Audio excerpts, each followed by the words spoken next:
Olá, me chamo Flávio Gatti e estarei apresentando no segundo simpósio latino-americano Cidade, Arquitetura e Sustentabilidade minha palestra intitulada Arte e Arquitetura, Vivências Turísticas entre Brasil e Bolívia. Gostaria de agradecer e parabenizar a Associação Amigos da Natureza da Alta Paulista, ANAP, a Univag Centro Universitário, em especial o Programa de Pós-Graduação Stricto Sensu, mestrado acadêmico em Arquitetura e Urbanismo do Univag, em associação com a PUC, e a professora doutora Jeane Aparecida Rombe de Godoy, do mestrado em Arquitetura e Urbanismo, pelo convite.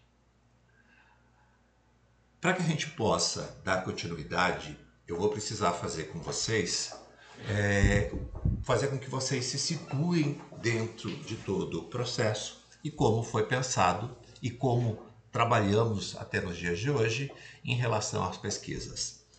Falar dessa questão relacionada principalmente à arte e arquitetura e trabalhar com as vivências turísticas entre Brasil e Bolívia começaram basicamente na época da graduação e posterior foram ficando mais intensas quando comecei na primeira turma do mestrado em Geografia pela UFMT, na disciplina Produção do Espaço Sul-Americano, com a professora doutora Tereza Cristina Cardoso de Souza Ica. Também acabei entrando, sendo credenciado junto ao Grupo de Estudos Regionais Sul-Americanos, da UFMT, sendo coordenado pelas professoras doutoras Tereza Cristina de Souza Iga e Eleni Caselli Anzai. Para vocês terem uma noção, nossos primeiros trabalhos, lógico, começamos em laboratório, em gabinete, fazendo todo um levantamento do arcabouço teórico e pensando o que e como poderíamos trabalhar essa imensidão quando se fala principalmente em relação ao Brasil, Mato Grosso, a fronteira e a Bolívia.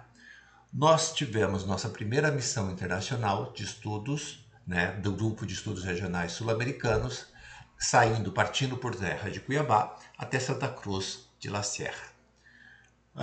Também aconteceu o primeiro Seminário Internacional de Estudos Regionais Sul-Americanos e, posteriormente, também a segunda missão internacional. Então, nós vamos vendo que nós fomos tendo algumas missões, principalmente junto à Chiquitania, junto à Bolívia, onde nós visitamos as comunidades, visitamos a parte urbana, também trabalhamos bastante com as questões relacionadas à arte sacra, e também visitamos as principais igrejas desses municípios. Dando continuidade, após a defesa, então nós tivemos outros eventos, tivemos mais missões, principalmente por terra, partindo de Cuiabá, seguindo até Cáceres e depois até o Pacífico, para conhecer todo esse processo, todo esse desenvolvimento do espaço geográfico e principalmente conseguindo entender tudo aquilo e discutindo o que vinha acontecendo. Quando eu falo principalmente desse processo, com o doutorado também veio a ideia de trabalhar principalmente a partir dessas pesquisas teóricas, não somente o espaço, mas também como a paisagem, a história, o urbano, a cultura, a religião, a economia e a política. A proposta no primeiro momento era apresentar e divulgar a riqueza histórica, cultural, natural e populacional, sem perder, lógico, o foco na investigação base dessa pesquisa teórica, e dentro disso trabalhar nessa fronteira e principalmente as potencialidades, perspectivas e experiências turísticas entre Mato Grosso e Bolívia. A área de estudos basicamente foi dentro dessa região, onde eu tenho ali a área de fronteira do estado de Mato Grosso com os municípios de Comodoro, Vila Bela da Santíssima Trindade, Porto Esperidião e Cáceres. E do lado da Bolívia trabalhamos com São Inácio de Velasco, São Miguel, São Rafael, passando ali por São Matias. Quando eu falo dessas fronteiras, nós não podemos deixar de pensar, no primeiro momento, que fronteira ela nos dá essa ideia de barreira. E muitas vezes também uma fronteira pode nos trazer, como o Martim mesmo fala, esse ponto de partida para novas frentes, principalmente despertando em alguns os sentimentos de liberdade e de conquistas, né? E a gente sempre tem que ter em mente que esse indutor, essa liberdade, acaba sendo um indutor dos movimentos autonomistas, né? Que são responsáveis principalmente em relação, né, a pensamentos, desenvolvimento, né, pesquisas dentro desses novos territórios e principalmente nessas novas fronteiras. Falar dessa fronteira, falar de tudo isso, né, de todos esses conceitos já mencionados anteriormente, nós não podemos esquecer que, principalmente, que eu falar dessa identidade cultural e as interações transfronteiriças, elas são fundamentais, principalmente porque você vai encontrar em todo esse processo, né, uma identidade cultural, por exemplo, com relações identitárias muito exclusivas, quando eu falo, por exemplo, do povo chiquitano, e muitas vezes a gente vai estar ouvindo e verificando que elas são passíveis, né, de serem promovidas ao longo dessas faixas de fronteira. Quando eu falo dessa faixa de fronteira, nós também não podemos esquecer que nós temos uma fronteira que eu posso colocar como sendo uma fronteira seca, ou seja, essa fronteira basicamente ela é dividida apenas por uma cerca, né, dividindo o estado do Mato Grosso e outros mais que eu vou falar mais à frente, mas também com a Bolívia. Quando nós trabalhamos, então, toda essa questão de estudar a relação desse desenvolvimento socioeconômico, nós vamos estar verificando e nos deparando principalmente com diferentes padrões de inter-relação, seja ele pelo lado brasileiro, onde muitas vezes nós vamos encontrar a presença massiva, né, desse chiquitano, dessa população boliviana nessa área de fronteira, por principalmente ausência, como por exemplo, né, de um sistema de saúde de qualidade, de repente ter acesso, né, a matérias-primas, insumos, ou seja, eles vão acabar buscando e tendo essas inter-relações com esses países, no caso Mato Grosso, no caso Brasil. Se nós formos observar da fronteira brasileira, da fronteira Brasil-Bolívia, nós temos 3 momentos de contato. Eu tenho o primeiro, onde foi literalmente o local de estudos, né, que seria Departamento de Santa Cruz, o Chaco, entre Mato Grosso do Sul e Mato Grosso. O departamento de Beni, um pouco mais ao norte, né, que vai fazer fronteira com Rondônia. E mais acima ainda nós vamos ter o departamento de Pando com o estado do Acre. Se nós formos observar ali no tópico 1, segmentos fronteiriços, onde a gente tem aquela seta vermelha, nós vamos estar verificando principalmente que você tem ali a presença, né, principalmente, né, de você ter uma permeabilidade cultural transfronteiriça de média alta, porque você vai encontrar principalmente nessa região, né, uma grande presença principalmente de as questões relacionadas à cultura, à arte, as questões relacionadas à igreja, ou seja, você tem toda uma condição, né, favorável para quando eu falo principalmente de todo esse processo dessa interação. Nós vamos estar verificando principalmente, né, nos movimentos migratórios, né, de estrangeiros um pouco fraco, porque muitas vezes quando eu falo disso, quem eu encontro mais nessa fronteira vão ser ali os brasileiros e principalmente os bolivianos, né, se intensificando um pouco mais depois da pandemia, mas a gente consegue ver principalmente, né, essa presença massiva dentro desse processo aí de desenvolvimento e principalmente esse processo de transformação. Se a gente fala em relação a turismo, a gente vai estar verificando principalmente que o quê?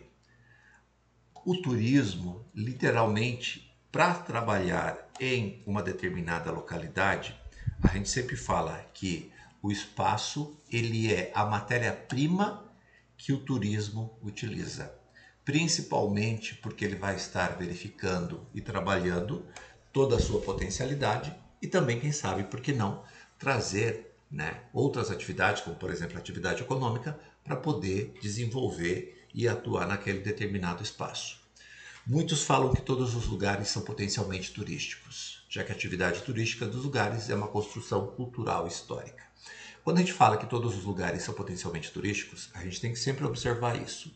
Eu preciso conhecer toda aquela realidade, seja ela histórica, cultural, ou seja, tudo aquilo que ele tem de potencial, e dentro disso eu posso verificar como que eu vou estar trabalhando e desenvolvendo tudo isso. Quando eu falo principalmente desse processo como um todo, eu vou estar verificando principalmente que o quê? Eu vou estar trabalhando dentro dessa palestra, principalmente focando o quê? A questão relacionada à preservação, à conservação e à recuperação do patrimônio histórico e cultural, né? Como a gente chama e fala, a mancomunidade chiquitana. Essa mancomunidade, a gente tem que ter em mente, principalmente, que o quê?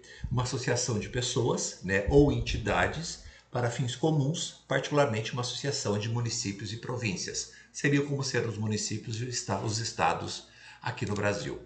Quando a gente fala dessa mancomunidade, eu preciso antes de literalmente entrar e trabalhar com essa temática e literalmente, né, poder apresentar essa arte e essa arquitetura através dessas vivências turísticas entre Brasil e Bolívia, eu preciso trazer alguns conceitos e principalmente dar uma base a quem nos assiste.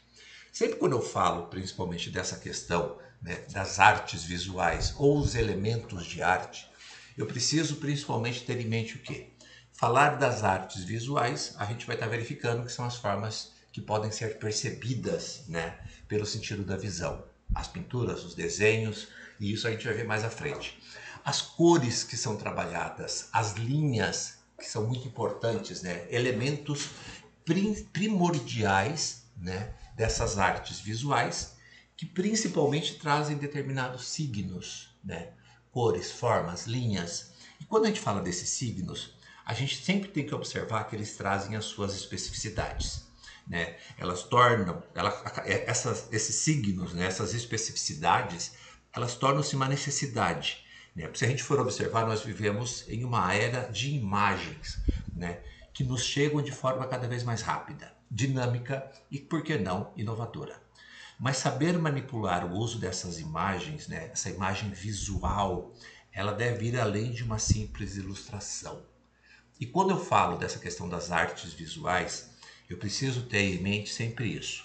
Toda imagem, ela vai ter então o seu significado. Ela vai ter a sua intencionalidade. E essa intencionalidade, ela tem uma certa qualidade. Ela tem então, dentro de todo esse processo, né, e a forma como isso tudo aconteceu. Eu preciso me perguntar, por exemplo, de que maneira essas imagens, que muitas vezes passam por nossos olhos, elas afetam ou refletem os aspectos de uma sociedade que já viveram ou vivemos nos dias de hoje. Eu posso pegar uma citação de Berger quando ele fala, né, é um crítico de arte, historiador e romancista, e ele fala que o olhar chega antes da palavra. Ou seja, os seres humanos, antes de aprender a falar, eles comunicam-se pela visão, né? Assim, o olhar é um ato de escolha. Por que eu trago isso? Porque para que eu fale dessa arte, para que eu fale dessa arquitetura, eu preciso ter em mente isso, porque essa percepção de qualquer imagem, ela muitas vezes pode ser afetada pelo que sabemos ou aquilo que acreditamos. Então, com isso, pode-se entender que toda imagem incorpora uma forma de ver. Então, quando eu falo dessas artes visuais, trago conceitos, informações sobre os elementos de arte, né, nós vamos estar verificando que todos eles são esses componentes, né, ou partes de uma obra que podem ser isolados e definidos. São blocos de construção usados para criar, como a gente pode dizer, uma obra de arte. Eu convido vocês, neste primeiro momento, que literalmente vocês venham sem preconceitos, sem pré-conhecimentos, para poder entender tudo aquilo que está sendo falado e principalmente entender. Seria o momento, principalmente quando a gente fala de arte, chegar com seu olho inocente. Seu olho inocente que até um primeiro momento ele vai apenas observar. Ele não vai a fundo tentar entender e principalmente ele não vai conseguir, né, por ser um olhar ainda inocente, não um olhar preparado, não um olhar que literalmente consegue interpretar estes signos visuais e trazer as suas especificidades. Então, quando eu falo dessa arte, a gente sempre vai estar verificando que, se eu for pegar historicamente, a arte ela representa, por exemplo, as primeiras formas inventadas do homem marcar a presença no mundo. Então, por exemplo, se eu pego essa imagem à esquerda, eu vou estar verificando as pinturas rupestres.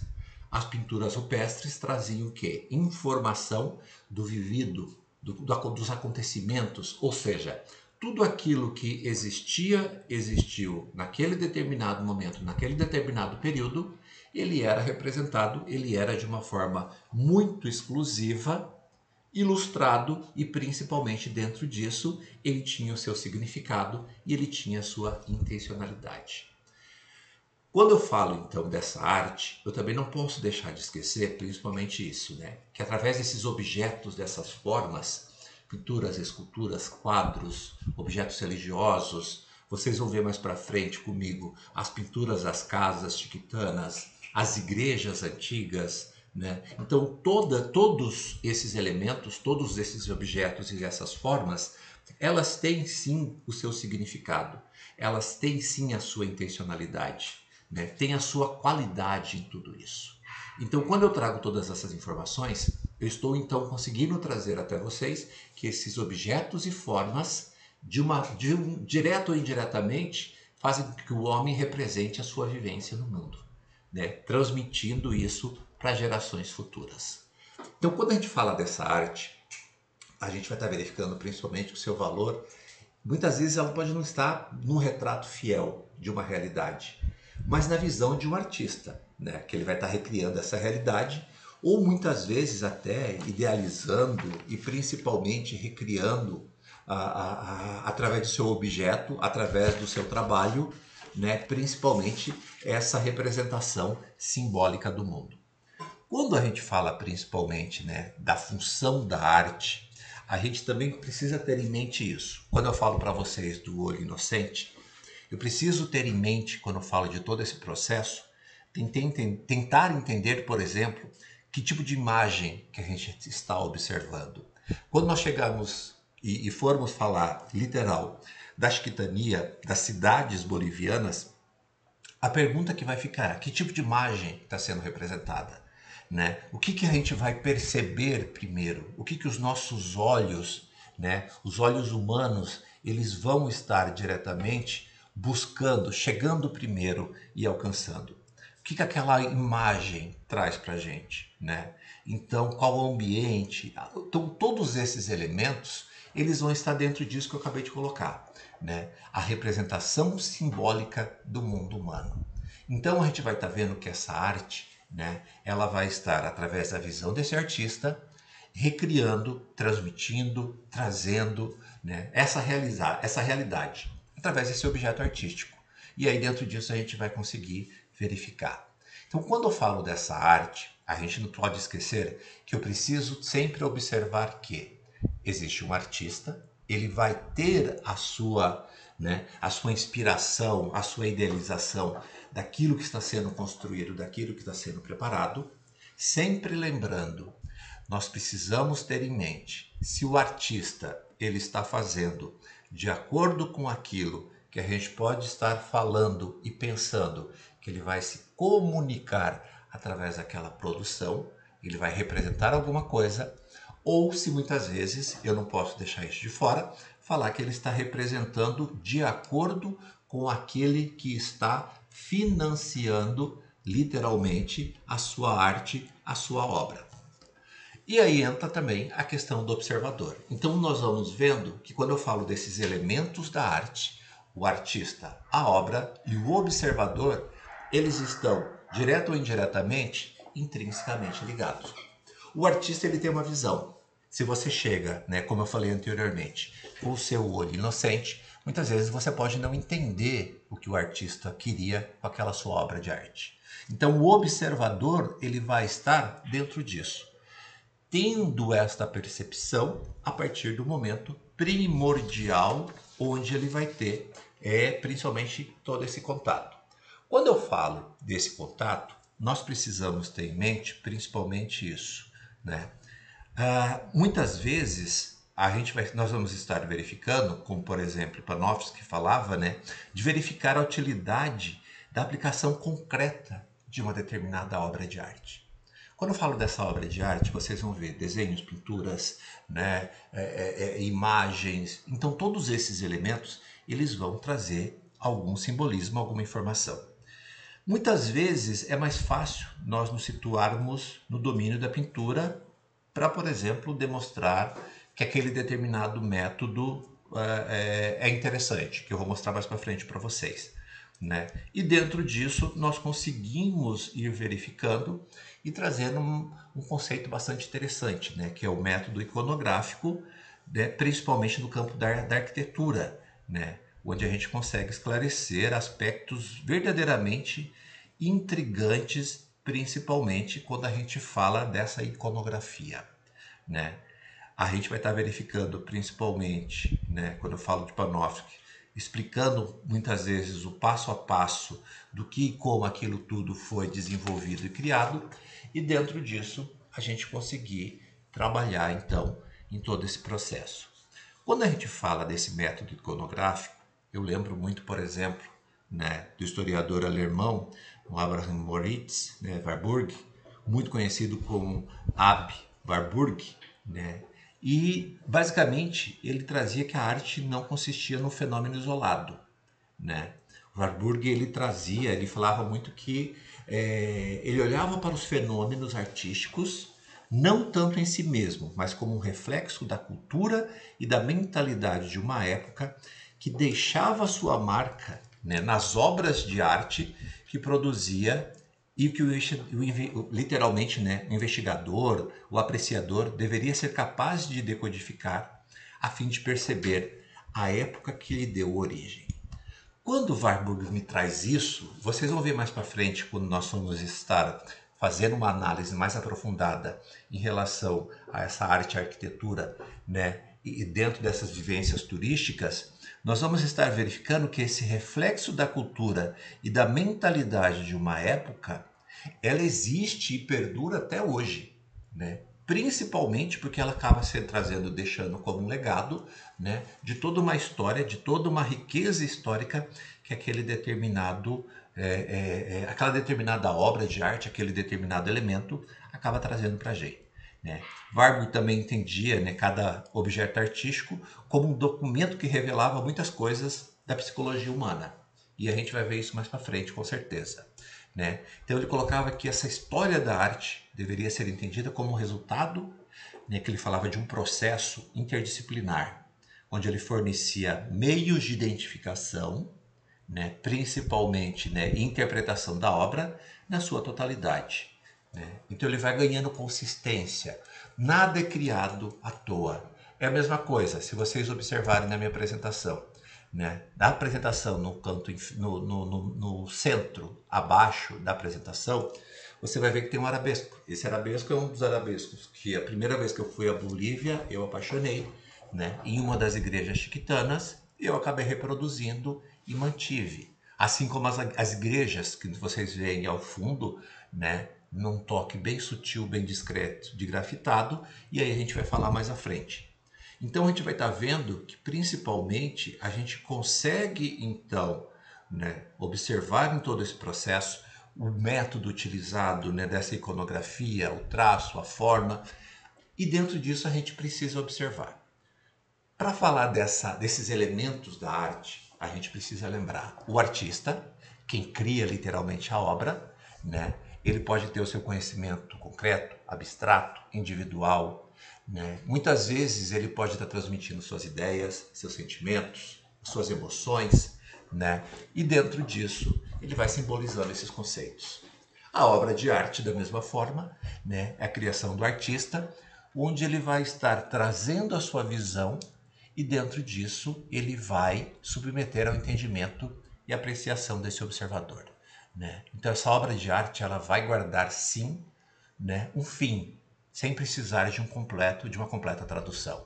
Quando a gente observa, por exemplo, essa imagem do lado direito, aqueles que são, né, mais experientes de vida, muitas vezes em algumas casas existia, né, quadros nesse estilo, né, quadros antigos, onde você encontrava a presença então, né, de elementos específicos em toda essa paisagem. Quando eu falo dessa paisagem, tudo aquilo que nossos olhos conseguem enxergar, tudo aquilo que os nossos olhos conseguem alcançar nessa visão. O observador, que é o público, né, que no contato com essa obra, ele vai chegar muitas vezes ao conhecimento do mundo que ela traz. Né? Para ele sair daquilo que nós falamos anteriormente, do olho inocente, ele precisa então, muitas vezes, enquanto observador, da sua sensibilidade para poder entender. Ele precisa ter conhecimento para poder conhecer, para entender aquilo que está sendo trabalhado. Então, a sua sensibilidade, o seu conhecimento e principalmente entender, captar o contexto daquilo que foi produzido, pode fazer com que ele tenha essas relações com o seu próprio contexto. A arte em si, ela vai ter então principalmente essas funções. A função pragmática utilitária, a naturalista ou a formalista. Quando eu falo de uma função pragmática utilitária, a gente vai estar verificando que, por exemplo, ela pode ser utilizada para fins não artísticos. O objetivo artístico não possui valor em si, mas a partir de sua utilidade, ela acaba se transformando e tendo aí como vista esse elemento de arte. Eu também posso estar trabalhando como exemplo, essa função pragmática, os adornos ou objetos da arte sacra. Por que eu trago isso? Porque nós vamos falar um pouco sobre esses adornos ou objetos da arte sacra também, em relação principalmente à arte e à arquitetura, nessas vivências turísticas. A função naturalista, onde literalmente ele vai manter-se fiel à realidade, representando muitas vezes o mais natural possível aquela paisagem que ele observa, e dentro disso, esse conteúdo pode ser melhor apreendido, absorvido pelo observador. A função naturalista também, ela vai estar trazendo e retratando objetos, pessoas, lugares, buscando essa correta representação desses, quando eu falo dessa função naturalista, a gente vê a importância da perfeição técnica. Então a gente vai estar vendo que tudo isso ele vai estar trazendo, refletindo, fazendo então com que a gente tenha e entenda o significado, a intencionalidade, através dessa qualidade, como por exemplo na função naturalista, daquela obra, daquilo que foi feito. A função formalista, onde a maioria das vezes ele vai atribuir uma qualidade à forma de apresentação da obra, onde, por exemplo, ele pode retratar ou expressar a figura de um lugar ou de uma pessoa, ou o modo que esses possam ser reconhecidos, E aí a gente vai vendo, elementos específicos onde a gente pode expressar as ideias, ele vai trazer as emoções e dentro disso ele tem a plena liberdade de criação. A figurativa ou o figurativismo, ele vai retratar e expressar a figura de um lugar. Nós temos aí uma pintura onde você vai estar observando que ele literalmente apresenta para nós, dentro dessa representação, um significado, uma intencionalidade. Nós temos a pintura de Werner, onde ele mostra o cartógrafo ao fundo do lado direito. Ele me traz um mapa, o globo terrestre em cima do móvel, então ele vai me trazendo informações e essas informações têm um significado, têm uma intencionalidade. E a qualidade da forma como ele faz essa retratação, me coloca a pensar e eu fujo, dentro dessas informações, daquilo que a gente chama do olho inocente. Então, quando a gente fala desses elementos, eu não posso esquecer dos principais elementos dessa descrição formal. Então, eu tenho aí dentro desses elementos, dessa descrição, a linha, a forma, o espaço, a cor e a textura. Por que isso é importante? Quando eu falo da linha, a gente vai estar verificando que ela vai estar nos dando condições, principalmente, criada através de pontos, ela vai se mover para que haja, e literalmente, a partir da sua largura, direção, comprimento, um produto final, uma arte a ser representada. E dentro disso, a gente vai estar verificando que essas linhas, elas vão definir as bordas, elas vão nos trazer informações dos horizontes, ou seja, trabalhando nas horizontalidades, nas verticalidades ou diagonalmente, a gente consegue então começar a entender e principalmente a composição e a comunicação das informações por meio do seu caráter e da sua direção. As linhas horizontais, principalmente, elas vão nos dar uma noção, muitas vezes, numa paisagem, numa sensação de espaço, como, por exemplo, eu pego essa imagem, à direita, a gente consegue ter uma noção, por conta de uma linha no horizonte, ter uma noção de espacialidade, ou seja, elas nos dão uma sensação, de profundidade, você tende a observar né, essa determinada arte, essa determinada pintura, e dentro disso você tem essa sensação, né, de distância, de profundidade, de composição, ou seja, você dentro dessa paisagem, além de um plano pictórico, né, onde eles trazem ali aquilo que está à terra, e muitas vezes me traz então todas essas informações que outrora não existiam. Linhas verticais, que vão ser bastante importantes mais para frente, quando nós vamos estar trabalhando com, né, a questão do local de estudos, e dentro disso a gente vai conseguir verificar onde essas linhas verticalizadas elas vão nos dar essa sensação de altitude. Né? No interior dessa igreja, por exemplo, nessa imagem, as linhas verticais elas sugerem, né, elas dão essa noção de uma espiritualidade, né? Elas nos dão condição principalmente de você observar muitas vezes o alcance do ser humano em direção aos céus, né? E dentro disso a gente consegue ver, né, tanto em relação na verticalidade a sua altitude como também a sua profundidade.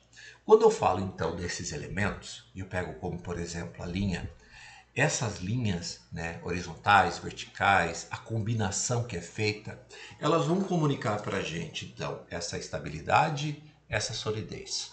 Né? Os ângulos, muitas vezes estruturalmente estável, vão nos sugerir uma permanência, uma confiabilidade. Guardem essas informações de linhas horizontais e verticais, usadas em combinação. Ela vai ser muito observada quando a gente começar a fazer um estudo, a trazer o estudo de casa. Então, a partir de determinados períodos, você tem, então, muitas vezes, né, a partir dessa arte, influência, né, daquilo que acontecia naquele determinado período, naquele determinado momento. Como falado anteriormente, então a gente vai conseguir fazer essa representação daquilo que acontecia, daquilo que aconteceu, principalmente em determinado período.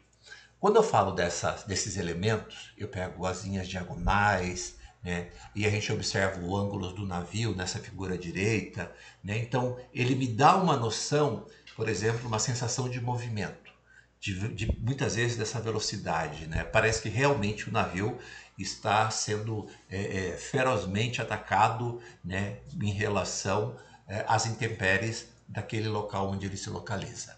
Então a gente vai estar verificando principalmente que o quê? Essa sensação ela é fundamental principalmente por conta disso, né? Esse significado, né, principalmente essa intencionalidade, ela vai trazer tudo isso. A linha também que pode transmitir energia, né? E dentro disso também, através de imagens, figuras, a gente vai estar observando isso. Forma e formato, que também são fundamentais, né? Que elas vão nos dar, principalmente dentro disso, dimensões em relação à altura, à largura e à profundidade. A forma também, né, principalmente, a gente vai estar verificando que ela tem questões relacionadas à altura e à largura. Muitas vezes a gente vai estar observando que ela é representada principalmente através de uma linha. Quando eu falo isso, a gente consegue verificar, né, retângulos e ovais dominando essa composição. Então elas vão descrever os detalhes arquitetônicos, né, de um determinado afresco ilusionista no teto. Então, dentro daquilo dali, a gente vai estar verificando que ele está buscando alguma coisa. A gente consegue ver, por exemplo, nessa criação, nessa arte, que muitas vezes o desenho ele vai transcender a mera função de delimitar, por exemplo, as formas, né? Antes, muitas vezes, quando a gente fala que não se tinha adição de cores, de texturas, então a gente vai estar verificando que literalmente essa utilização, né, desses elementos, eles vão estar agindo, por exemplo, na organização da estrutura interna do espaço, né, daquele espaço, por exemplo, pictórico, onde você está trazendo elementos visuais com uma forma de composição, né, dentro de um determinado local. Fazendo esse equilíbrio, quando a gente vai estar vendo das formas, a ordem como ele é preparado e a harmonia.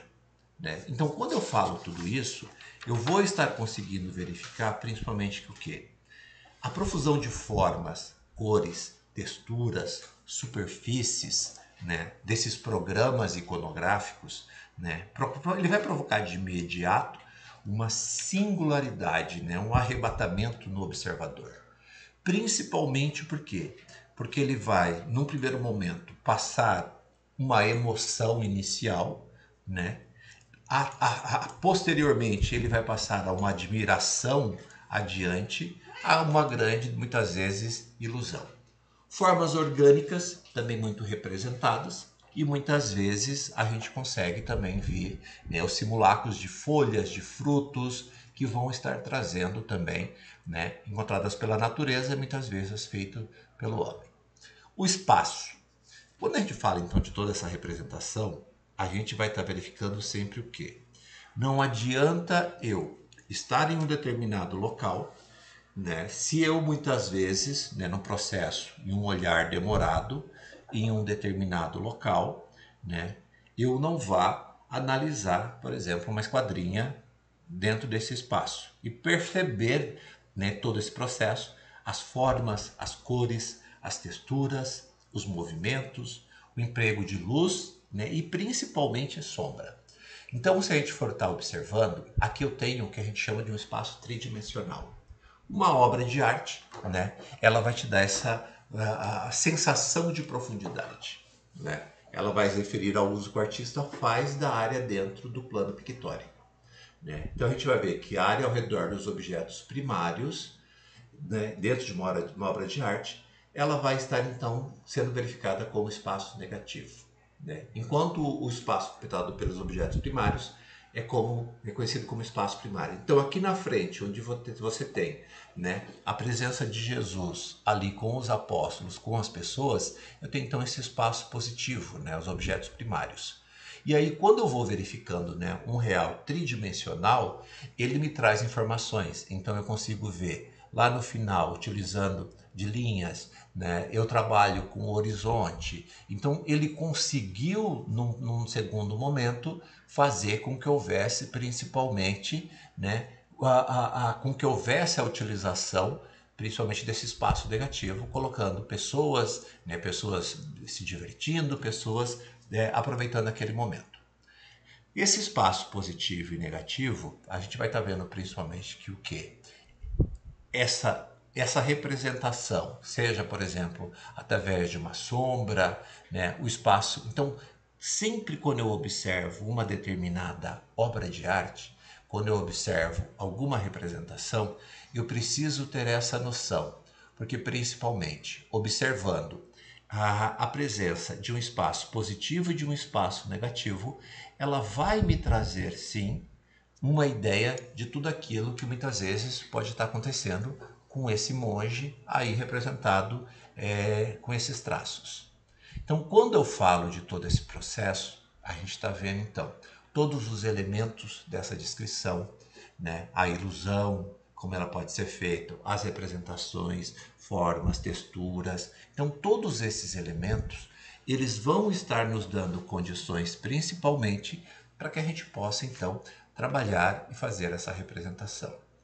Preciso trabalhar com cor, principalmente por conta disso, eu ter essas condições de eu conseguir, dentro desse espectro, trabalhar com profundidade, trabalhar a textura. Então, me dar essas condições, né, daquilo que é quente, daquilo que é frio, intensidade. Então, todos esses elementos dessa descrição são fundamentais quando eu falo de fazer um estudo, seja esse estudo trabalhando principalmente, né, com essa arte e essa arquitetura, para que eu possa principalmente conseguir fazer e entender aquilo que foi feito no passado e de que forma que hoje, enquanto pesquisador, enquanto profissional, eu posso de repente trabalhar, como por exemplo fazer uma restauração.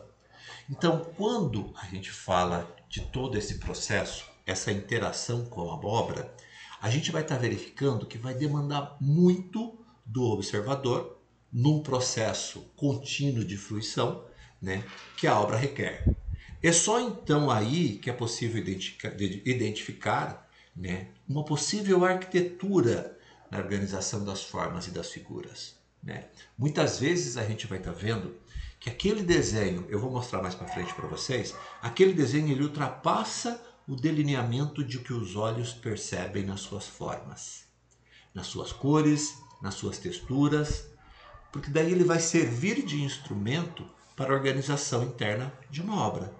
E aí dentro disso ele vai ter ali as suas prioridades, as suas hierarquias. Eu gosto muito de uma fala de Da Vinci quando ele fala, né, que a pintura se divide em duas partes. A primeira é a figura, né, as linhas que determinam a figura, por exemplo, dos corpos e suas partes. E a segunda, ele fala muito que é a questão do colorido, que faz dentro dos tais termos. Né? Então ele trabalha e ele coloca, né, a figura, as linhas que determinam e delimitam essa figura, e trabalhando no segundo momento com as cores. Então todos esses elementos, eles são fundamentais, porque daí dentro disso a gente pode falar que aí eu posso falar o quê? Eu tenho a gênese da obra de arte, o início daquela pintura, por exemplo. Né?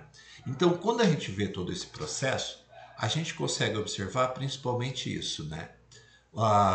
Os principais procedimentos, né, que vão conseguir da melhor forma possível averiguar e verificar também tudo aquilo que acontece naquela localidade.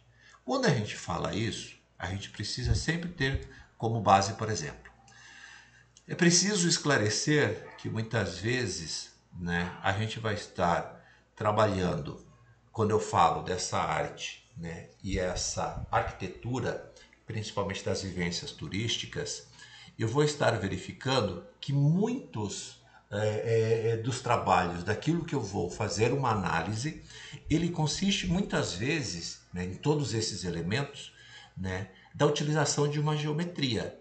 Né? Essa geometria ela vai me trazer na organização da estrutura, né, a identificação dos elementos, né, a disposição dos mesmos nesse espaço. É a mesma coisa, você olha uma pintura como essa que está sendo projetada, todos esses elementos eles vão estar dispostos de uma forma nesse espaço, nessa paisagem, de uma forma que haja interação entre eles e a relevância disso para o aspecto geral dessa composição. Então eles foram distribuídos, pensados de uma determinada maneira para que eles pudessem então fazer essa composição. Então quando a gente fala disso tudo, a gente vai estar verificando, né, e trabalhando, a gente consegue ver, eu posso trazer Casimiro quando ele fala, né, principalmente sobre as pinturas, né, no qual ele vai expor o método geométrico de análise em diversas obras. Né? Então ele vai trazer principalmente essa observação, porque todos esses elementos eles precisam estar muito bem pensados e trabalhados para que da melhor forma possível ele consiga fazer essa representação. Boulou também fala, né, do exaustivo, ele traz um trabalho bastante exaustivo na investigação da estrutura que organiza, por exemplo, uma pintura, uma arte, né? O que ele chama muitas vezes de trauma. Né? E principalmente ele ressalta que o autor muitas vezes aquele que está criando aquela obra, muitas vezes ele não vai falar que aquilo ali é um tratado de uma pintura. Não. Aquilo dali ele vai estar regido e vai estar sendo desenvolvido, né, e representado ao longo dos séculos. Né? O corpo humano, as estruturas de um edifício. Né? Muitas vezes a gente vai estar vendo que isso vai deixar aquela obra, se eu não tiver linhas mestras, eu tenho que estar sempre observando, porque senão isso pode tornar a minha obra irreconhecível. Então eu posso dizer que o meu desenho como instrumento de leitura visual, né, ele vai abrir possibilidades de entender essa organização da estrutura interna da composição, né, ao indicar a manipulação do espaço pictórico mediante estabelecimento de equilíbrio, ritmo, movimento, simetria. Então todos esses elementos que eu já trouxe para vocês, eles nos dão essa noção, né? Principalmente, eles vão estar estabelecendo uma hierarquização dos elementos visuais. Né? Boulou comprova nos inúmeros exemplos de obras que ele fala, né, que ele traz, que foram submetidas à sua análise, né, nas quais ele identifica as soluções usadas para essa distribuição das formas. Né? Basicamente é um trabalho profundo em fundamento e contextualização, mas basicamente a gente consegue verificar e demonstrar, né, essa análise de todos esses elementos. Uma análise quase que geométrica, né, como ação a análise iconográfica e simbólica. Então, basicamente, né, quando eu falo isso, essas abordagens, elas vão tentar aplicar num processo de abordagem, né, a grande valia no complemento à informação sobre as pinturas, por exemplo, em estudos, a arte em estudo, né? E dentro disso, vocês vão ver comigo que eu vou trazer de novo essas informações. Quando eu falo então de todos esses elementos, falo desses processos, falo de como então, né, basicamente esse desenho na sua composição, ele vai indicar então, né, o equilíbrio, o ritmo, o movimento, a gente consegue observar, né, nessa pintura onde você tem, né, utilizando o valor, a cor, né, como dando uma possibilidade de você ter um equilíbrio, um movimento, muitas vezes até um sentimento, né? Quando ele trabalha com cores escuras e uma composição um pouco mais ausente de luz, então você consegue transmitir essa sensação, né, do mistério e do pressentimento, né? Aí você pergunta, mas você não vai trazer o nome das obras? Não, porque o nosso foco não vai ser esse. Meu foco vai estar dentro, né, dessa representação quando eu vou falar lá da Chiquitania. Quando eu falo isso tudo, então a gente vai estar verificando que, por exemplo, essa imagem, né, trazendo essa tonalidade mais escura, ela vai estar me dando uma noção de ser uma cena noturna ou no interior de algum local fechado, né? Ele usa cores claras para descrever a luz criada pela chama da vela, mas ele consegue fazer e trabalhar com essa composição. A cor também como ser uma forma de intensidade, elas muitas vezes ela pode trazer essa informação como algo, né, de pureza ou algo de força, e que muitas vezes ela sendo diluída, né, ela vai estar me dando principalmente essa energia positiva e emoções intensas, emoções muito fortes, né?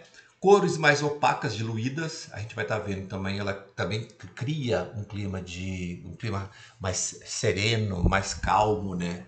Ou muitas vezes mais sério. E, por exemplo, nessa imagem a gente consegue verificar que eu tenho aí a seriedade e a alegria da cena com o interior da pedra cinza, né, fosco e a cortina vermelha. Perdão. Então, quando eu falo isso, a gente consegue ver que a tonalidade desse vermelho, ele vai então chamar a atenção dentro dessa cena, principalmente criando esse clima, né? A visita do anjo. Então, todos esses elementos vão estar despertando emoções e principalmente trazendo informações dentro de todo esse processo. Então, essa utilização desse elemento, cor e intensidade, ele vai me trazer, estabelecer então uma hierarquização do que está acontecendo. A textura também, onde você pode estar observando, por exemplo, né, a presença da roupa deste senhor, né? Você consegue ter uma noção, né, através dessa obra de arte literalmente bidimensional, onde você consegue ter uma noção da textura a partir de uma sensação visual, né? Ele consegue trabalhar, né, essa representação como se na vida real a gente pudesse tocá-lo, né? De repente, se é algo macio, áspero, duro, algo mais cabuçado, ou seja, ele consegue aguçar, ele consegue trazer, né, um movimento, uma simetria, né, uma sensação, uma textura, né, para aquilo que a gente está vendo. E tudo isso utilizando o visual, né? Então ele vai transmitir essa textura, né, nas suas dimensões, né? E dentro disso, trabalhando com cores, trabalhando com os elementos dessa arte. A gente consegue ver, principalmente no quesito textura, né, no pintor do século XVII, parece que literalmente, né, a gente tem aí, né, uma roupa que ela nos dá a intenção de seda, de camurça, parece ser uma roupa plástico, não sei, mas ele nos dá condições a partir da utilização dessas cores, como sendo, né, com esse sombreamento, como sendo uma forma de se trabalhar essas texturas. Texturas em superfície, que a gente vai estar utilizando e vendo logo em seguida. A gente vai estar verificando que principalmente o quê? Mesmo a superfície sendo dura, ela vai estar sendo o quê? Funcional para um objeto que muitas vezes teria sido usado, como por exemplo para escrever, uma escrivaninha. Tá? E dentro disso, ele consegue também transmitir alguma informação dentro dessa sua representação. Então, quando a gente fala dessas imagens, quando a gente fala dessa arte, nós temos que ter em mente isso. As imagens vão comunicar para entender as mensagens. Ela vai comunicar a esse espectador, e esse espectador que outrora tinha o seu olho inocente, ele vai então estar aprendendo a olhar, né, com tantos produtos, com tantas possibilidades, né, com tantas informações culturais, como também como artefatos históricos. Nós precisamos sempre ter em mente isso, pensar a imagem como objeto de comunicação. Entender que essa comunicação ela é historicamente determinada. Vocês vão ver mais para frente comigo, quando eu trouxer, né, as imagens literais lá da Chiquitania, como que essa comunicação ela vai estar trazendo, então, historicamente, informações dos produtores, dos criadores, dos artistas daquela determinada época. Tá? Muitas vezes eles só estavam fazendo, por exemplo, ele pode ter representado como uma forma de comunicar uma mensagem, perfeito. Mas ele também pode estar criando, né, fazendo a sua imagem por conta de uma necessidade ou um pedido de alguém que tenha contratado para poder fazer aquela determinada imagem, aquela determinada obra de arte. Então, quando a gente fala dessas imagens, a gente sempre vai estar verificando isso. Elas necessariamente podem não estar procurando comunicar alguma coisa para os seus espectadores do futuro.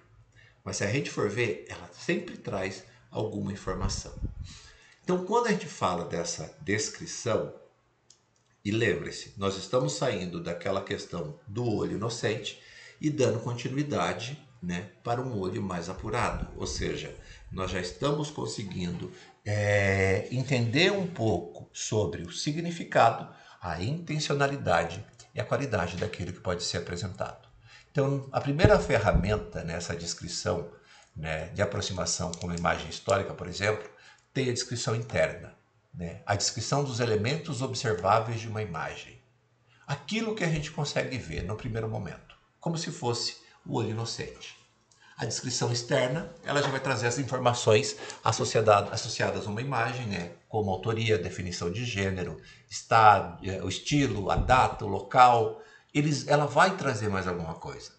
Então, quando a gente fala desse olhar, que eu vou precisar do olhar, principalmente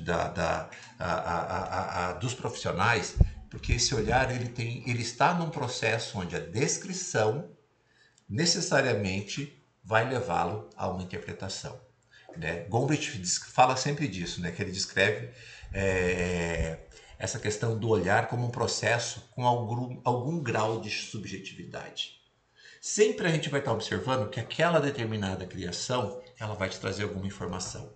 Né? Alguma interpretação foi preparada, foi escrita. Ah, mas você acabou de dizer que nem tudo pode trazer alguma representação, mas a gente sempre vai achar alguma coisa. Então, quando a gente fala, né, dessa análise formal, por exemplo, a gente consegue descrever em forma de palavras, né, os elementos estéticos, principalmente os componentes visuais de uma determinada imagem, e esses elementos, né, como que eles foram utilizados e principalmente o quanto que eles foram utilizados enquanto elementos, né?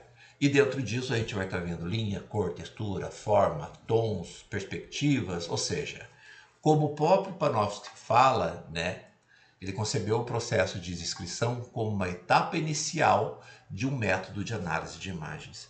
Mas por que falar dessa questão de análise de imagens, entender as imagens? Porque para que eu possa, por exemplo, trabalhar com arte e arquitetura, trabalhar com a chiquitania, falar de repente em relação ao que eles têm de cultural, né? A questão das suas obras de arte, a questão do seu patrimônio, né? Seja ele arquitetônico, seja ele cultural, eu preciso saber, por exemplo, foram feitas restaurações. Eu preciso conseguir, muitas vezes, ter essa análise dessa imagem, né, esse processo de descrição, para que eu possa, nos dias de hoje, mantê-lo, né, e contê-lo também, para que a gente consiga, da melhor forma possível, ter uma representação literal da que está sendo feito. Então, essa análise formal, ela vai, então, exigir um nível de interpretação maior por parte do espectador. Nós deixamos o olho inocente e estamos seguindo para algo mais apurado, né? Então vai representar nessa imagem histórica um elemento importante de descrição, né? Principalmente quando a gente fala dessa interpretação dessa imagem, né? Uma curva, né, em todo esse desenvolvimento, a gente vai estar vendo que o quê? A descrição, muitas vezes, né, ela pode vir a partir do que ele chama, né, de reação ao mundo exterior, né? Então esse processo de descrição, ele precisa incluir algumas medidas, alguns recursos, né, que a gente vai ver mais à frente, para que o observador ele possa entender e principalmente representar. Sempre tenha em mente como o Burke fala, as imagens são traiçoeiras porque a arte tem as suas próprias convenções. Segue uma curva, tanto de desenvolvimento interno como de reação ao mundo exterior. Então, quando eu observo essa imagem, né, eu vou estar verificando que principalmente ela segue as suas convenções, mas ela me dá uma ideia de repente, enaltecer as grandes navegações, o desafio daquilo que muitas vezes na história ouvia-se falar, que a Terra era plana e no final dessa Terra, né, você tinha monstros que iriam destruir os seus navios, as suas naus. Então tudo isso a gente vai estar verificando e conseguindo e tentando entender como que essas convenções, através desse desenvolvimento, essa criação, vai trazer uma reação ao mundo externo. Agora a gente começa a entrar principalmente no objeto de estudos, né, que a gente foi convidado para trabalhar nessa palestra. Quando eu falo principalmente dessa mancomunidade chiquitana, né, quando eu falo desses chiquitanos, os chiquitos, índios de estatura pequena, a gente vai estar verificando principalmente que o quê? Historicamente, nós temos aí a formação territorial, onde nós vamos encontrar a presença dos primeiros jesuítas missionários que chegaram no que hoje é a Bolívia, né, conhecida anteriormente como Alto Peru, em 1572. Né, tendo se mudado para o leste a partir do vice-reinado do Peru. Né? Então, eles chegaram e dentro disso, eles acabaram, então, né, se mudando para o leste a partir do vice-reinado, onde havia sido estabelecida desde 1568. Né? Foram precedidos por outras ordens, né, entre eles os agostinianos, os dominicanos e os franciscanos, né? E também por mercenários. Então, os grandes, quem iniciou todo o processo histórico na formação territorial, né, quando a gente fala de Bolívia, a gente vai estar falando aí dos jesuítas. Então nós vamos estar verificando que nós temos então o quê? Nós temos aí toda uma representação em determinado período, onde você tinha a presença primordial, né, dos jesuítas, os primeiros missionários, a chegarem naquela localidade. Né? Esses primeiros missionários, eles eram quase exclusivamente de origem espanhola. Né? Quando a gente fala desses jesuítas também, nós vamos estar tendo que entender que para a maior parte deles, né, eles assistiam às necessidades espirituais dos colonos, né, nesse altiplano árido, basicamente os indígenas, né, principalmente em torno lá do lago Titicaca e na cidade de La Paz, né, Potosí, La Plata, né, onde eles estabeleceram, né, as suas casas, as suas igrejas, as escolas, né, sendo as primeiras a serem construídas em La Paz, né, em 1572. Né, embora, né, não se abriu até uma década mais tarde. né? Quase um século se passou antes que esses jesuítas, a contragosto da coroa, permitiram a expansão da chiquitania, né? E quando a gente fala dessa chiquitania, a gente vai estar vendo principalmente o quê? Nós temos aí todo um processo. Eu tenho, né, o padre jesuíta Martin Schmidt, né, que é um padre que sempre me chamou muita atenção, porque ele vai chegar em 1729 a Buenos Aires no primeiro momento, e depois nós vamos estar verificando que ele chega a San Xavier, né, que a gente vai ver mais para frente, e aí a gente vai estar vendo padre jesuíta, não, padre jesuíta, ele era engenheiro arquiteto da época, ele era musicista, então ele tinha, é que nem a gente sempre brinca, ele tinha vários adjetivos que nós poderíamos agregar. Então ele, dentro de todo esse processo, ele foi alguém que principalmente naquele determinado período, ele trouxe e fez com que houvesse uma forte influência nesse determinado local, para essa formação territorial, né? Então a gente vê que ele construiu a igreja de São Rafael, de São Xavier, né? De Concepción, os altares de Concepción, construiu, né?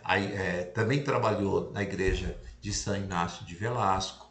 Então tudo isso a gente vai estar vendo até a expulsão desses jesuítas. Mas por que falar de arte? Por que falar de jesuítas? Porque para que a gente entenda aquilo que aconteceu e como eles conseguiram fazer um resgate dentro, principalmente, né, de São Inácio de Velasco e na região, nós precisamos entender um pouco de como que isso tudo aconteceu. Quando eu falo, então, dessas igrejas, a gente vai estar verificando que o quê?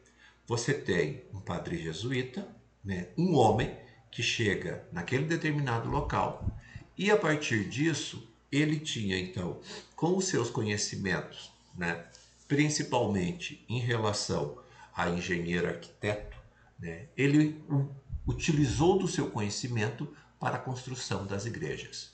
As imagens que vocês veem são igrejas construídas, né, com pilares de madeira maciça, né, literalmente são pilares esculpidos pelos índios chiquitanos, né, que o padre jesuíta também teve a sua interferência.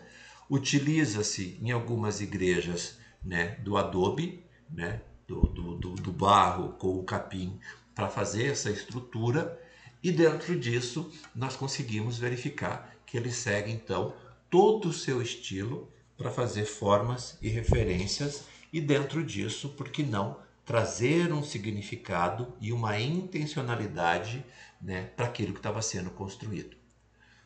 Quando ele começa a fazer isso, eu também não posso deixar de esquecer de mencionar que o padre Martin Schmidt, ele também era um excelente comandante do processo, né, de educar os índios e também ensiná-los a tocar, né, violinos, violoncelos, né, e os cantos gregorianos. Então hoje eu posso falar que além do cultural, além, né, de todo esse processo relacionado, né, ao arquitetônico, ao urbano, a questão cultural em relação aos cantos gregorianos e as músicas tocadas pelos chiquitanos, hoje em dia ainda são, né, de grande relevância e de grande importância para esse povo, né? Principalmente o padre Martin Schmidt, né, engenheiro arquiteto, padre jesuíta, né, ele trabalhava ali, tinha sua orquestra, né, ele era um maestro, ele ensinava as pessoas também a tocar, a cantar. Então você tem vários elementos que vão estar dando, né, a diferenciação.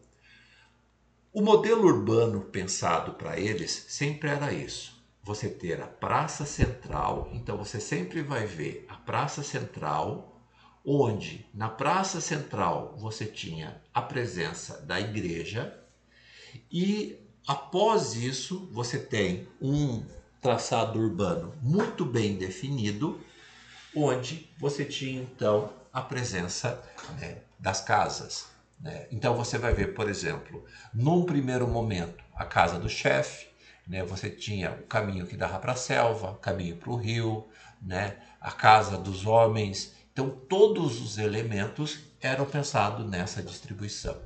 Então, ele já tinha em mente, para a construção e desenvolvimento desse centro urbano, ele deveria, principalmente, organizar tudo isso. Então, quando a gente fala desse processo, a gente pode estar verificando, principalmente, que o quê? Né? Os jesuítas na Bolívia, eles tinham sido muito bem sucedidos, né? Em outros lugares também, mas também nessas aldeias principalmente estabelecidas, né?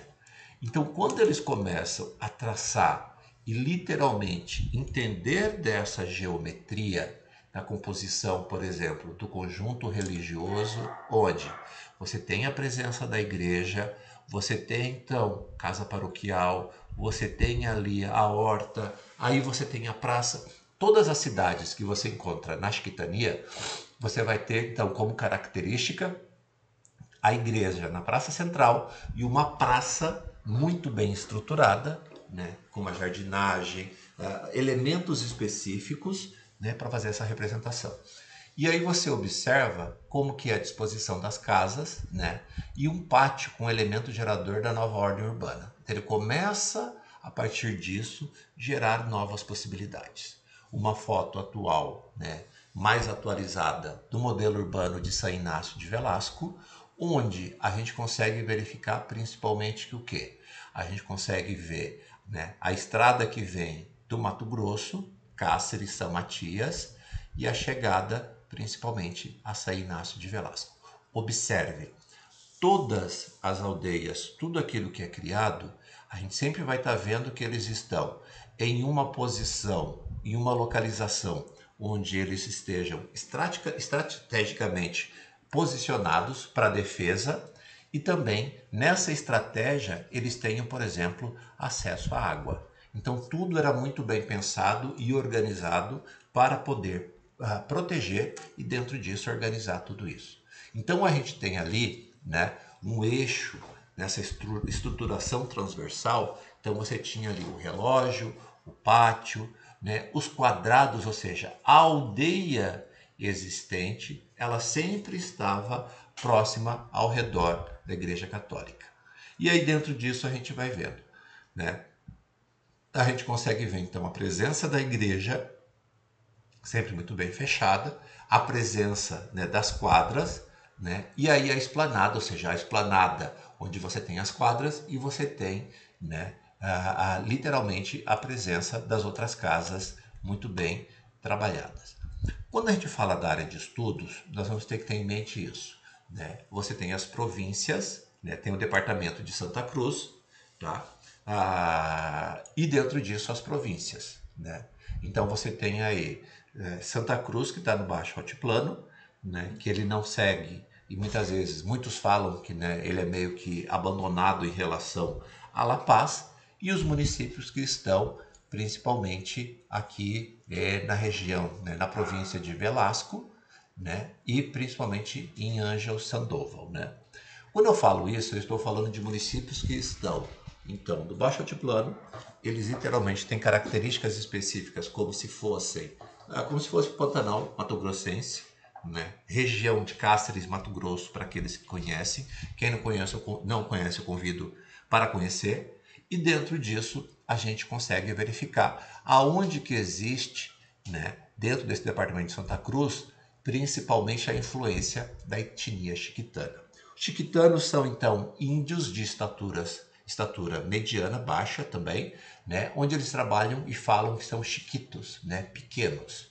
E dentro disso, a gente vai estar verificando que o quê? Eles estão distribuídos dentro dessas províncias, né? A gente tem que lembrar também que quando eu falo de todos os processos, se for pegar historicamente, né, um dos fatores também que coloca a presença dos jesuítas na Bolívia é que nós tínhamos ali o Tratado de Tordesilhas, onde você divide então, né, o leste para o lado brasileiro e o oeste, o lado brasileiro para Portugal e o oeste para a Espanha. Então, quando a gente faz isso, a gente vai estar verificando então que o quê? Eu tenho falas de igrejas, né, construídas, feitas em 1700 em 74, 76, né, e outras datas também. E aí a gente consegue observar o seguinte: os padres jesuítas, eles acabaram sendo expulsos. Quando eu falo dessa expulsão dos padres jesuítas, nós vamos ver então que o quê? Os chiquitanos, eles acabam meio que deixando de lado, né, essas construções. Então nós temos aí historicamente, né, aqui o arquiteto suíço, né, o Hans Merz, ele vai então fazer, né, a restauração das missões jesuítas da Chiquitania na Bolívia, né, e a recuperação cultural dessa área, né. Ele começou em 72, em São Rafael, e aí ele foi construindo, né, foi organizando até a construção de Concepción e São Rafael, e São Javier.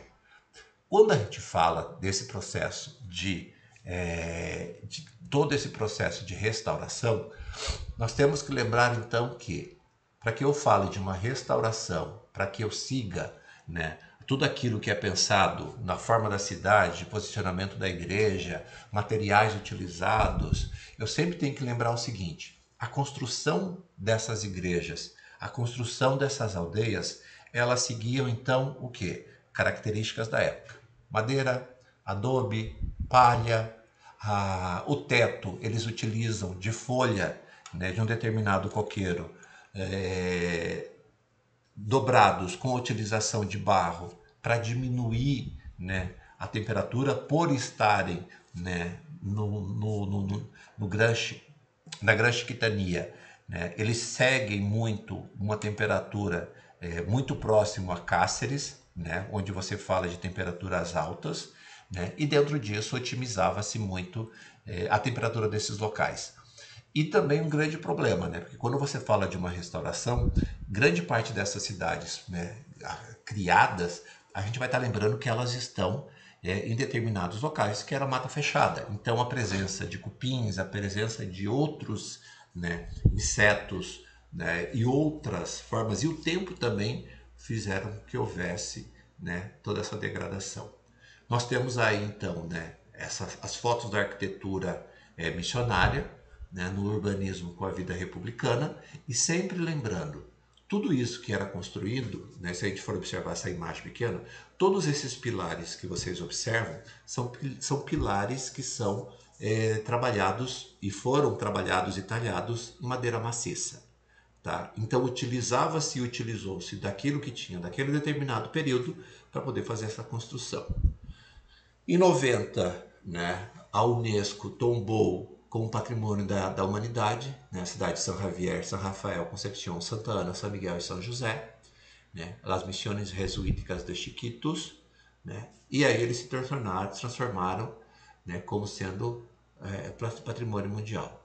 Quando eu falo dessas cidades, eu tenho São Inácio, São Xavier, São Javier, São Santiago de Roboré, Concepción, São José, São Rafael, eu vou estar observando que foi criado então com a pessoal da Chiquitania, né, a mancomunidade chiquitana, eles desenvolveram, né, o Plano Missiones, que foi o plano de reabilitação integral das missões jesuíticas. Né? Eles criaram o Plano Missiones. O que eles fizeram?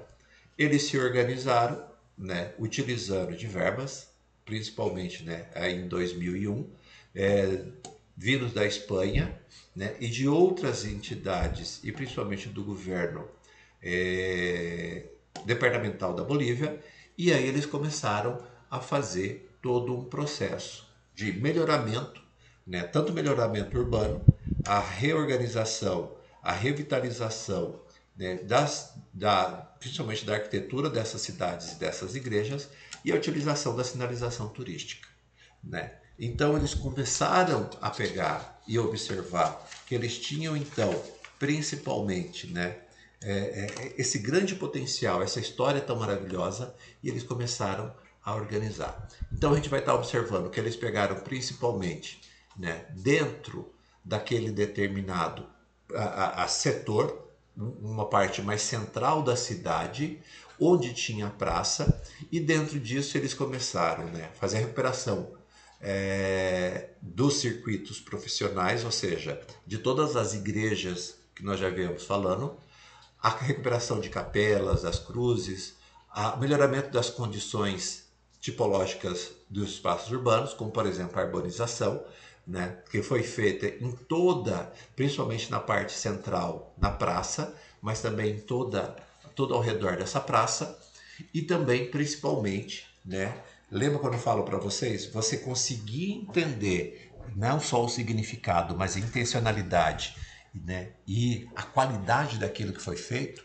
Então eles tiveram, né, a partir desse projeto, né, atividades para analisar a origem dessas pinturas murais, né, expressas, por exemplo, na igreja de São Inácio de Velasco, para que a partir disso eles pudessem capturá-las nas fachadas das casas e em torno da praça principal. Então todos esses elementos que vocês veem, né, pintados nas paredes dessa igreja, na igreja de São Inácio de Velasco, que fica na praça, a gente vai estar encontrando principalmente o quê? Foram feitos trazendo uma representação de um determinado período e dentro disso elas foram muito bem, né, representadas nas paredes da igreja. Nós temos a presença, né, sempre a gente vai estar vendo. Lembra quando eu falei para vocês? Trabalhar cores, profundidades. Então tudo era muito bem pensado. Porque até então você não podia falar assim, mas tinha energia. Não, não tinha energia elétrica. Então, por exemplo, Igreja de Santa Ana de Velasco, né? A Igreja de Santa Ana é uma igreja, né, uma das mais simples, só que a parede da Igreja de Santa Ana de Velasco, junto ao barro, eles utilizaram mica, né, aquele isolante elétrico, mas por conta do quê? As janelas muito bem posicionadas, conforme batia o sol, ela melhorava então a iluminação. Essa igreja ainda existe até nos dias de hoje. Convido a todos a conhecê-la. E dentro disso, tudo era muito pensado. A mica nas paredes, né, como uma forma, né, de ajudar na iluminação. A presença de janelas muito grandes também a serem utilizadas principalmente, né, em relação à questão do conforto térmico. Então são vários elementos que eles foram pensando e estruturando para que eles pudessem, da melhor forma possível, entender a arte criada, então, principalmente, né, dentro dessas igrejas, por exemplo, para dentro disso refletir, né, e trazer para essa recuperação e principalmente para os adornos das casas ao redor dessa praça. Nós temos então principalmente aí, né, as fachadas pintadas com motivos missionários, né, porque quer queira, quer não, quando você trabalha principalmente, né, eles fizeram uma revitalização. Ok, essa revitalização a gente ouve se falar desde 1972. Né? Um determinado período nós tivemos aí, quer queira, quer não, né, de 72 a 2024 você já tem aí quase 54 anos. Né? Então você vai estar observando que em todos esses anos foi-se pensado a partir desse plano Missiones, através da mancomunidade chiquitana, todas as formas de se utilizar desse grande potencial turístico que eles têm, né, utilizando principalmente da sua arte, de sua arquitetura, e dentro disso poder fazer toda essa revitalização. A pintura feita nas fachadas, a pintura feita, né, envernizados nos forcados, que são esses arcos que a gente tem nas ruas. Se você for observar, na Bolívia, né, principalmente em São Inácio, as casas elas são geminadas, coladas umas nas outras. Elas eram geminadas principalmente como uma forma de proteção, principalmente em relação à proteção de invasores e também em relação, quando se fala, né, a proteção e ao conforto dessas localidades. Adentrando a essas casas, você tem então, né, uma área de lazer, um jardim muito bonito e muito frondoso, e dentro disso, né, então você tem todas as casas, eu vou mostrar logo adiante, literalmente coladas, geminadas, e aí cobertas dessa forma, com palha de coqueiro e barro. Uma forma de você conter as altas temperaturas, né, e principalmente você proteger a população. Né? Então você tinha aí a proteção de linhaça em tetos, criando dentro disso tetos bonitos, né, invernizamento das madeiras, né, arranjos de pisos. Então todos os elementos, né, a utilização de placas de madeira para fazer todo o trabalho, né, de revitalização turística. Então, todos esses elementos foram pensados a partir daquilo que eles já tinham identificados nas igrejas, como, por exemplo, os desenhos. Né? Então, esses desenhos eles foram identificados nas igrejas daquelas determinadas localidades e, a partir disso, eles foram trazendo. Então, num primeiro momento, o que a gente observa? Antes, você não tinha toda essa representação cultural e histórica, e aí depois vocês conseguem observar, ó, nas janelas, nas portas, toda uma representação das pinturas feitas a partir de levantamentos feitos nas igrejas. Observem que as casas, elas são geminadas. E você, quando entra, você na parte interna, você tem então a presença ali de um determinado jardim. Então, da mesma lógica, eles foram então fazendo propostas desses filigranas com desenhos, né, como eu já falado anteriormente, resgatados dos altares da igreja de São Inácio, né? Então a gente consegue ver que todas essas imagens, né, todos esses filigranas, eles seguem aquilo que já vem sendo trabalhado e posteriormente já existe nas igrejas, como uma forma de você valorizar também a cultura local. A gente consegue verificar também, né, que o antes, a gente verifica que você não tem, né, essa característica nessas janelas, esse resgate principalmente, né, dessas localidades, né, durante o período, mas que depois você tem aí então principalmente esse resgate, essa revitalização dessa comunidade.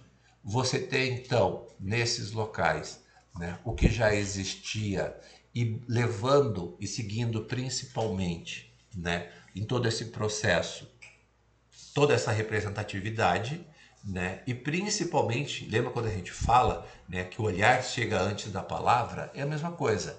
Você conseguir observar esses desenhos, e lembrando que esses desenhos também são utilizados nas roupas dos chiquitanos, né? As roupas das festas tradicionais, né, são bordadas em algodão, tá? Então a gente consegue vendo tudo isso, principalmente nessa cidade, e aí você consegue ver todo esse resgate feito, né, antes e depois na intervenção das pinturas das fachadas. A igreja também, ela teve, né, essas intervenções, né, principalmente no nível urbano, com relação à pintura das outras casas, e esse resgate sempre foi, o resgate foi dentro disso.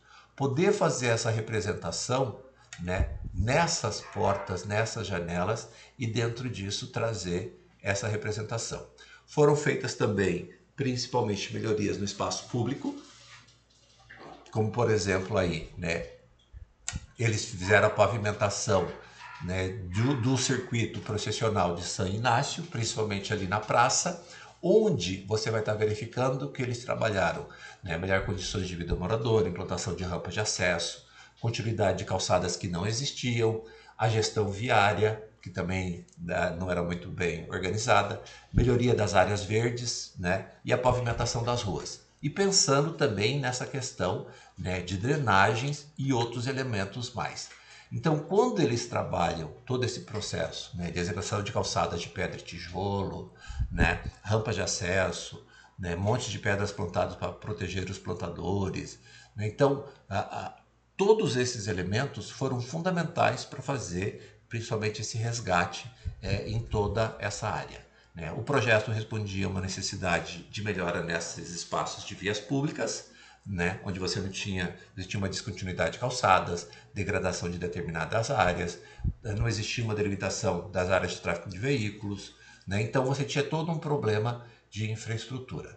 Então você tem aí um antes e um depois, né? Toda essa organização, né? A reestruturação urbana, né? Principalmente aí do centro, onde a gente tem aí a parte central, principalmente a parte, né, onde a gente tem aí a praça, né, e dentro disso eles conseguiram fazer toda essa organização. Então eles mantiveram a tradição seguindo os elementos, né, madeira, o barro, a palha. Então tudo isso eles conseguiram ir fazendo, né? a nomenclatura das ruas, a direção, né, do trânsito. Então tudo isso eles foram pensando. Da mesma forma também eles trabalharam com o resgate do patrimônio cultural, né, a música, a parte da infraestrutura urbana que foi fundamental e também a questão do artesanato. Tá? Então são vários elementos a serem trabalhados. Foi criado o circuito turístico, onde você tem as principais igrejas, né, missionárias que foram criadas aí, né, durante o período jesuítico, né, e você consegue ver. Pensar tudo isso, a gente vai estar observando principalmente que o quê? Quando eu falo dessa questão da arte, quando eu falo dessa questão da arquitetura, toda essa questão de se trabalhar sustentabilidade ambiental, econômica, social, política institucional. Eu preciso ter em mente que as pinturas que a gente apresentou, elas têm uma função de uma forma muito direta, poder trazer e poder representar determinadas características, principalmente daquilo que é representado. Lembra quando eu falei de Leonardo da Vinci, quando ele fala que a pintura se divide em duas partes? Primeiro é a figura, né, as linhas que determinam a figura dos corpos, e a segunda é o colorido que faz dentro dos tais termos. Da mesma forma, essas pinturas da Chiquitania, onde a gente consegue observar principalmente, né, as linhas que determinam essa figura, né, como por exemplo esse arabesco que eu já falei para vocês no começo, e no segundo momento, né, a gente verificar principalmente as cores, os termos daquilo, dos elementos que são criados. E a gente também consegue observar, para a gente não delongar muito, as cores utilizadas, eles levam em consideração principalmente as cores utilizadas desde o tempo jesuíticas, né? Determinadas cores específicas, né? E aí dentro disso também não perder a sua identidade. Então, quando a gente fala disso tudo, a gente vai estar verificando principalmente que isso, né? A gente tenta falar dessa arte, falar desse turismo e falar dessa arquitetura, a ideia é o quê? Tentar conseguir reduzir as desigualdades de renda, tentar gerar divisas, porque quer queira, quer não, é um local riquíssimo culturalmente, arquitetônico, gastronômico, estão todos convidados, ou por que não de repente fazermos uma viagem, né? Gerar divisas para essa população local, né? Integração local, como já aconteceu, por exemplo, no estado do Mato Grosso e a Bolívia, né? Com a presença dos chiquitos, dos chiquitanos, né? Com seus cantos gregorianos, com seus violinos, com seus violoncelos, tocando em Mato Grosso, em Cuiabá, né? E dentro disso também, né? Essa arte, essa arquitetura, né? O que o olhar do visitante busca? Né? Ele pode chegar no primeiro momento com um olhar de inocente, como nós já falamos anteriormente, né? Mas dentro disso eu posso trazer para ele informações que transformem esse olhar de inocente, muitas vezes, de repente, né, fazer com que ele consiga, da melhor forma possível, ter essa percepção de que essa imagem, né, literalmente, ela incorpora uma outra forma de ver. Né? O que esse lugar tem a oferecer? O que a comunidade quer mostrar? Então, tudo isso é pensado. Né? Então, falar dessa arte, falar dessas vivências, falar desse turismo, entra em questão a isso. Né? A importância da transformação desse diálogo em ações concretas, né? Pensar o histórico, pensar a arte, pensar a arquitetura, né? Conseguir trabalhar principalmente com essas ciências, né? E compartilhar essa responsabilidade pela implantação de programas, de projetos, né? Restaurações, né? Reestruturações e muitas vezes, por que não também, solucionar problemas operacionais e estratégicos dessas regiões. Né? Muitas vezes a gente pensa, né, questões vinculadas à segurança. Quando se fala, né, Bolívia, Mato Grosso, Bolívia, Cáceres, Bolívia, existe sempre aquela grande preocupação. Né? É uma região, é uma área inóspita, sim, porque você não tem asfalto. Né? O asfalto acho que já chegou ali em São Matias, no caso concreto, né, que a Bolívia utiliza concreto como forma de recapeamento das suas estradas, mas também as pessoas falam, mas e o risco, né, o perigo? A gente sempre tem que estar observando que existe sim o risco, mas com essa promoção desse turismo, dessa arte, dessa arquitetura, nós temos então estruturas possíveis, públicas e privadas, que podem utilizar nessa promoção em todo esse processo. Eu acredito que é isso. Muito obrigado.